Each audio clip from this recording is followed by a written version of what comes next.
Why am I watching SmackDown, man? Why am I watching Raw? Why am I watching this week to week episodes of these shows that are absolute garbage?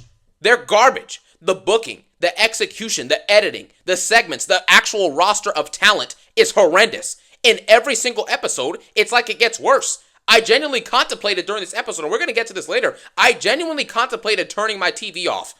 Turning my TV off and just being done for the night. It is ridiculous. Now, there were a couple things that I thought were awesome in this episode, don't get me wrong. But for the most part, everything was empty, meaningless, pointless, and awful. And after the ending of this episode, which there was a couple good moments, but something happened that was so egregiously stupid and just boils my blood. It was ridiculous that this happened, that it demoralized the way that I feel after watching this episode, man. I really am demoralized. I don't even have it in me to really yell that much, man. We're just going to get into this. We start off with Randy Orton and Triple H cutting a promo, and quite frankly, this was awesome. It gave me like kind of nostalgic feels to when I was growing up, and heel Orton, bald Orton would come out there super oiled up and DDT Vince and DDT Stephanie and make Triple H watch it, and he was just a menace, and then Triple H would break into his house, like they even mentioned that in the promo. It was great. In this promo, pretty much, Randy Orton is mad because he's like, Triple H is trying to protect, Kevin Owens from me, right? And Triple H basically comes out there to the ring after Orton begs him to come out. It's cool that before all this happened, he goes backstage and he asks Triple H, he's like, yeah, bro, I need to talk to you. And he goes out in the ring, calls Triple H out.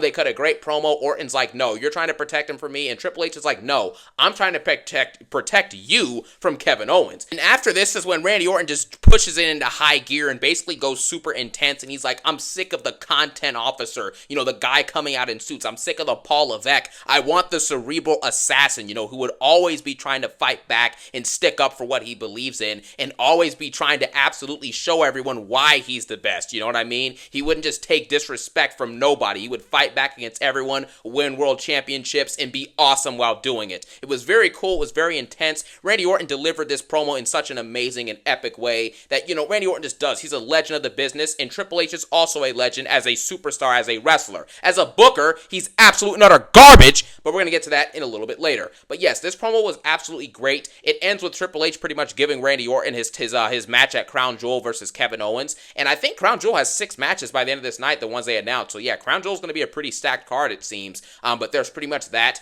And on top of this, after this promo segment is done, the crowd's giving up big pops and all that other stuff, we get a video package for Carmelo Hayes and Andrade, right? And quickly before I get to this real quick, I just need to say, that promo segment with Randy Orton was probably his best promo. It was his best promo since coming back at Survivor Series last year, and it 100% is one of the best promos of his career. At least in the top 15 or the top 20, whatever, it's up there, man. It was awesome. Anyways, we get a video package of Melo and Andrade, and this sets up Carmelo Hayes versus Andrade Game 7. This match was a little bit disappointing because at the end of the day, there wasn't many new moves besides a nice little Canadian driver that Andrade hit. There was a couple good in-ring moves as well throughout, like the little suplex cutter thing that Melo does, Andrade's little fake elbow kind of thing he does. It was really cool, right? But then after this, Carmelo Hayes is like trying to kick out of a move from Andrade, and he kicks out and pushes Andrade up, and Andrade inadvertently lands on LA Knight. LA Knight gets pissed off and misses a pin that Carmelo tries to do, and then he gets pushed by Carmelo, and then Andrade, I think, accidentally hits him or something. Or no, he doesn't hit him.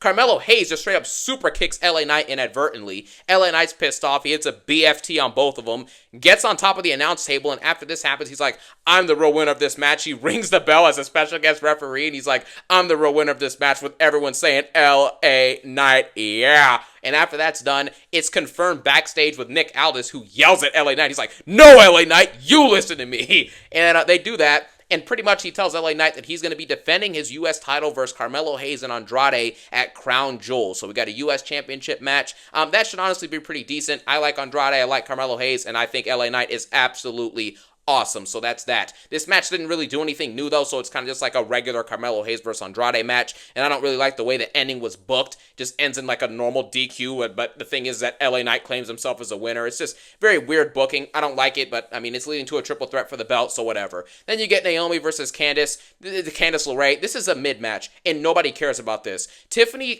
Stratton and Nia Jax are backstage, and Nia Jax tells Tiffany, she's like, yeah, well, I'm going to get Candice LeRae to fight Naomi tonight because she's capable of doing it because she pinned Bayley last week. And then Candice LeRae comes out and loses to Naomi because Bayley returns and helps Naomi win the match. No, nothing matters here. Nobody cares. Again, Tiffany and Nia don't contribute anything. Nia Jax contributes nothing to the show as women's champion. Naomi is the one going out there and wrestling each week and cutting way better promos than Nia Jax does, and Naomi's promos aren't even that great. So that just lets you know what's happening with that situation, so nobody cares. Liv Morgan and Nia Jax are going to have a face-off next week before their Crown Jewel title match, but nobody cares. Again, that's literally the word you can use to describe all this. Nobody cares. Then we get to the worst part of the night, arguably. I mean, there's a lot of things that could be worse. No, actually, sorry. The ending is worse. The ending match and the result of it is worse than this. But anyways, Cody Rhodes and Gunter go out there and have an absolute mid-off. These are two of the worst world champions that I have ever seen in my life. It is demoralizing having to sit here and watch Cody and Gunter come out every single week in suits, and they're never wrestling. They're never wrestling, man. It's like, what is the reason for this? And that's what I'm trying to wonder during this promo. Cody and Gunter keep saying during this promo, they're like, you want to know my reasons for this, Cody? Cody, you want to know my reasons for this? It's like, what are you talking about? Reasons for what? The reason why the Crown Jewel title exists is because of Saudi Arabia giving WWE millions of dollars and Triple H bending the knee and giving them what they want, which is a Crown Jewel championship. Gunter has nothing to do with this. Cody has nothing to do with this. So when Cody starts off and says, oh, well, what is your reason for this? I respect you. And instead of Cody saying, what do you want to talk about? Gunter comes out and says, what do you want to talk about? Like, what? It's nonsense, man. The whole reason for this promo taking place makes no sense. They're like, oh, what's your reasons for this? What are you even talking about? What does that mean? The reason it's happening is because of Saudi Arabia, Triple H, and WWE needing money. Then after that, Gunter basically says absolutely nothing pretty much. He tells Cody Rhodes that he makes everything dramatic, which is absolutely true. I mean, he does, Cody Rhodes makes everything dramatic, and he brings up his daughter and all this other political nonsense, right? And then after this, Cody Rhodes basically says his normal stuff of random words that we know what they mean, but it makes literally no sense. He's just trying to sound like some absolute scholar or a politician. He says, you want to look through the veneer of reality and call me a gutless champion, a dramatic man, but I'm the guy who shows up to work and shows respect. I was at the Vegas press tour for Mania 41 a couple days ago, and you couldn't get out of bed. And honestly, Cody Rhodes, I'm not going to lie, right? Cody Rhodes did a decent job in this promo. It was decent, but the problem is that it wasn't good. It was like average or maybe slightly above average, right? For a WWE champion, it's an average or below average promo, actually. It's a garbage promo for a WWE champion, but for Cody Rhodes' standards, this is a decent promo. He basically says that Gunter calls himself the general, but has no command and no tribe and no leadership, right? And honestly, that was a decent line, and he brings up how Gunter couldn't get out of work for the Vegas press tour while Cody was going up to the press tour and doing all the work needed as champion. And Gunter says, you see this belt? You see this belt? I'm the workhorse of WWE, the best professional wrestler on the planet. No, you're not. No, you're not. It's absolutely just ridiculous to me how these people just lie. The gaslighting is absurd. Gunter does not show up to work, and he doesn't do anything. Gunter has wrestled 2 matches since August 3rd when he beat Damian Priest for the World Championship. 2 matches, but he's the workhorse, wrestling 2 matches in 80 days. In 80 days, he's wrestled 2 matches, but he's a workhorse. You see what I'm saying? It makes absolutely no sense, and they continue to gaslight you and lie. The big boom period, the big boom period. Like, no, it's nonsense. So this promo was boring, it was repetitive nonsense, and it was absolutely ridiculous, and it was full of lies and mediocre promo cutting. Then Randy Orton comes out and saves Cody after Cody's attacked by Ludwig Kaiser, and, that's pretty much that. Orton looks at the belt like usual and hands it to Cody, and that's the end of this segment. Again, the WWE Championship and the World Championship mean nothing. Nothing. If your champions are Cody Rhodes and Gunter, the belt doesn't mean anything. That's the way I look at it. Neither of them do anything special on the mic. Neither of them are really that special in the ring when you really factor in the entire roster. Like, this roster is not that good, but there's multiple guys who are better in the ring than Cody Rhodes and better guys that are in the ring than Drew McIntyre. Seth Rollins is better than both of them in the ring. Drew McIntyre is better than both of them in the ring. Montez Ford is better than both of them in the ring. He's also younger, so he can do this for a little bit longer than they can, right? So it's just very simple stuff like that. There's other wrestlers as well. Heck, Carmelo Hayes is better in the ring than both of them, right? And so is Braun Breaker, so on and so forth. Anyways, Sheamus is also better too. The list can go on, right? I'm not going to keep doing it, but you get the point. Then we get this little backstage segment. We're going to get a fatal four-way women's tag match at Crown Jewel for the women's tag team championships. Bianca and Jade, Piper Niven and Chelsea, Jakara and Lash Legend, and then the 4th team I think is it Chelsea Green and Piper Niven? Did I already say that? Lash Legend and Jakara, and Io Sky and Kairi Sane. That's the fourth team, Damage Control. So, Damage Control is going to fight these three other people. Bianca and Jade are defending their belts. They cut a little average promo afterwards. That's pretty much that, right? I wanted this to happen on the NXT PLE happening in a few days because I actually am probably going to check that out. But, I guess not. We can't always get what we want, I suppose. Then we get DIY versus the Motor City Machine Guns. And this is where everything just going to become demoralizing and I'm going to start sounding upset. This is where the show went down. I mean, the show was already going downhill. Everything that I've talked about so far, besides Randy Orton and the Triple H promo, has pretty much been garbage. So, I mean, that's that. But the DIY versus Motor City Machine Guns, I mean, this is just stupid, man. DIY pretty much fought themselves. It's the same thing. They all have the same moves. They fight the same. They're capable of doing the same exact stuff inside of the ring. And they both come out to the crowd and get zero reaction from the fans. So DIY pretty much fought themselves. It was DIY versus DIY, and DIY won. In this case, DIY, the Motor City Machine Guns won. I don't really know what to say about this match. There's a couple cool combos with kicks and drop kicks and, aerial move, but it's like, this is expected. All these guys are, in the smaller class, right? Of in terms of the size of these wrestlers, they're pretty small wrestlers, right? So it's like they should be capable of doing this stuff and then some, but they're not doing anything that's really reinventive. And then we get to something that I thought was even worse. Solo Sikoa and the Bloodline come out and they interrupt, and they basically challenge the Motor City Machine Guns. They're like, look, you want a chance at those tag belts? You can get it right now. And the Motor City Machine Guns are like, you know what? Fine. We're going to take this championship match. Even though we just wrestled DIY, we're going to wrestle again. And they wrestle the Bloodline again for the tag team championships. And again, nothing in this match is special to speak of. Nothing in this match is special to speak of. And by the way, for the DIY versus Motor City Machine Gun match, I actually thought that was the main event of the show because they said it was the main event. And I was like, there's no way this is the last segment on the show with 40 minutes left, right? So that kind of gave me some solace. I was like, there's no way they're ending the show with this. However, the way they built it up, it did seem like the final match of the show was going to be Tommaso Ciampa and Johnny Gargano versus the Motor City Machine Guns. And if that actually was the main event, I was genuinely about to turn my TV off with 35 minutes left in the show. I'm dead serious. I was actually going to. I was so upset, I was distraught, and I was disappointed. And I only got more disappointed when the Bloodline versus Motor City Machine Guns ended in the Motor City Machine Guns winning the tag team championships. And how did this happen? Well, here's the Bloodline section of the show. Solo gets up on the apron trying to tell Tama Tonga and Tonga Loa to get up. Jimmy Uso comes out in like a turban covering his entire face, like a bandana covering his face, like he does in pretty much all of his returns at this point, right? It's just showing up on shows. Comes out in a bandana on his face and brings Solo down from the apron, super kicks Jacob Fatu, and, beats up Solo. Then Jimmy Uso's kind of getting 2-on-1 for a second, and Roman Reigns' music hits. He gets a massive pop. He comes out on the stage, like Damage Control, take on the stage, get on the stage, get off the stage, take on the power, get out. Anyways, Roman Reigns comes out on the stage, gets a massive pop, and pretty much he comes out there and he fights Jacob Fatu.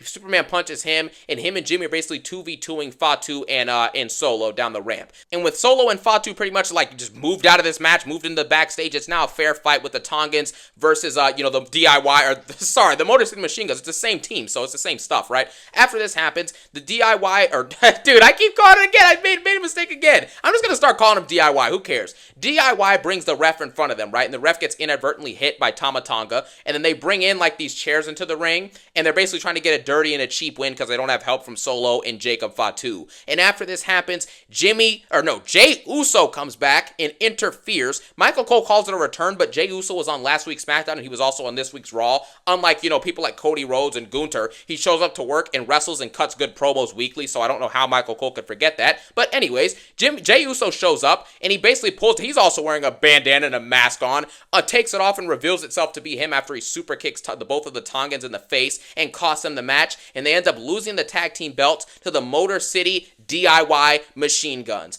And the problem with this is where my issues start with this stupid match, this stupid finish.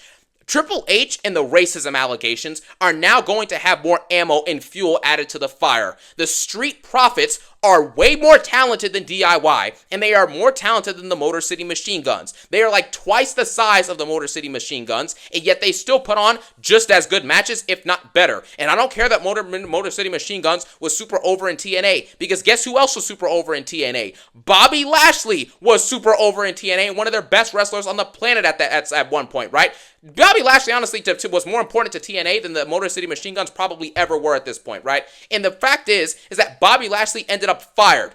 But after being a mid-card jobber feuding with the Final Testament. And the Montez Ford and Angelo Dawkins, right? I'm not going to call Triple H racist, obviously. Like, I made a video about this like a week ago. I'm not going to call him racist, but you just have to go off the facts. Montez Ford and Angelo Dawkins have great talent. Montez Ford could be booked as a single star right now, and he would be absolutely incredible in that role. He cuts great promos. He's engaging. He's entertaining. He has charisma, and he's phenomenal in the ring, and he shows up to work and wrestles consistently, and he's on the younger side of most of this roster. And all he gets as a reward for this is to be an undercard jobber with Angelo Dawkins, despite having twice the talent as Motor City Machine Guns. And Motor City Machine Guns debuted in WWE a week ago. And after 2 matches, they're already getting tag team gold? But the Street Profits, who have been fighting week in, week out, like I said, all the charisma, the promo ability, the entertainment factor, the consistency, the matches, and all they get, and they also get the biggest pop and the biggest crowd reaction of all the tag team division on SmackDown and Raw combined. And the biggest reward that they get for that is to be undercard jobbers while a team that just debuted in WWE wins the tag gold. It's unacceptable, and it's unbelievable that this stuff takes place. It really is, man. I mean, Montez Ford has so much talent. Angelo Dawkins is very, very solid and good at his job, and these guys get nothing. But the Motor City Machine Guns get to win the match and win the gold? Why couldn't the Street Profits be the team to win the gold tonight, man? They're the best tag team on the entire WWE roster until the Usos become a tag team again. It's just so stupid, man. I genuinely don't get it. You get good reactions. You have charisma. You're one of the few people that show up to work each week and cut good promos and have energy and put on good matches. And you're on the younger side of the roster and you get nothing. The Street Profits haven't won gold in years. But this team comes in after 1 week and gets a championship shot. They're not great on the mic. They haven't done anything. The crowd gives them no reaction when they come out. Why are they getting the tag belts? Why? It's just odd, man. And that bothers me, bro. I like the Street Profits a lot. And, this just kind of ruined things for me. Like, I'm glad that after this is the biggest part of the show, obviously, or one of the biggest parts. Jimmy Uso and Jey Uso reunite and hug after the whole situation goes on where they costed the Tongans the belts. Jimmy and Jey Uso reunite in the ring and they hug, man. And this was a great, absolutely awesome moment. I wish that they could have built into this moment a little bit more with maybe a couple segments here and there on like a Raw or Jimmy and Jey doing something off camera in a segment or something. But they just kind of do it in the ring. They hug in the ring after, Jimmy and Jey are now have a common enemy in mind, right? I wish there was a little bit more to them instead of just them just having a common enemy. I wish there was more build into them reuniting, but anyway, it's whatever. It was a great moment. It was cool. Got a massive pop from the crowd, so the Usos are officially back. As Roman Reigns looks up at them in the ring, he looks at them from the ramp, man, and that's pretty much how the show ends. So I guess that Roman Reigns sees them reuniting and knows that he must let bygones be bygones, humble himself, and reunite with Jey Uso and amend those problems that they had and come together as a family again to set up the Bloodline, OG Bloodline, versus the new Bloodline 2.0 at Survivor Series War Games. This is a good ending to the show. I will say that specific part of Jey and Jimmy, then Roman looking off for the ramp, that was good. Everything with the Bloodline was pretty cool, but the fact that the Bloodline lost the belts to a team that was absolutely undeserving of the tag team championships is just absurd to me, and it honestly ruined my enjoyment of this show. The Bloodline related stuff, very cool, very good. Good ending moment with Jey and Jimmy. It was awesome. Randy Orton and Triple H's promo segment, awesome. Everything else, garbage. Everything else was garbage. Cody and Gunter, that promo, that they had a mid-off, like I said. It was a mid-off. They were trash. They're two of the worst world champions I've ever seen in my life. Cody Rhodes cuts a decent promo for his standards, but by WWE Championship standards and by good star standards, it was awful, right? And it's the same thing with Gunter. So I have nothing to really say about this episode. I thought the booking was absolutely horrendous. I thought the performances and the execution of quality on this show was pretty bad outside of 2 segments. So if you have 6 or 7 segments / matches, or maybe even more than that, probably around 10 or something like that, and you walk away from it pretty much saying that 2 things are good, that means that 10% or 20% of the show was good. Therefore, this show gets an equivalent rating of a 2 or a 3 out of 10 at best. At best. You get what I'm saying? So that's that. This episode of Smackdown was garbage, had a couple awesome moments, but other than that, it was awful. So let me know what you thought about the episode in the comment section below, and let me know what you think about the Motor City Machine Guns as your new tag team champions, man, which is just unacceptable, man. Let me know if y'all want a Street Profits or a tag team championship or an undeserving championship or undeserving champions of WWE Rant, because I can cook that up for y'all. But anyways, hope y'all enjoyed this video. Let me know what you thought about Smackdown. Have an amazing day, everybody. Peace out.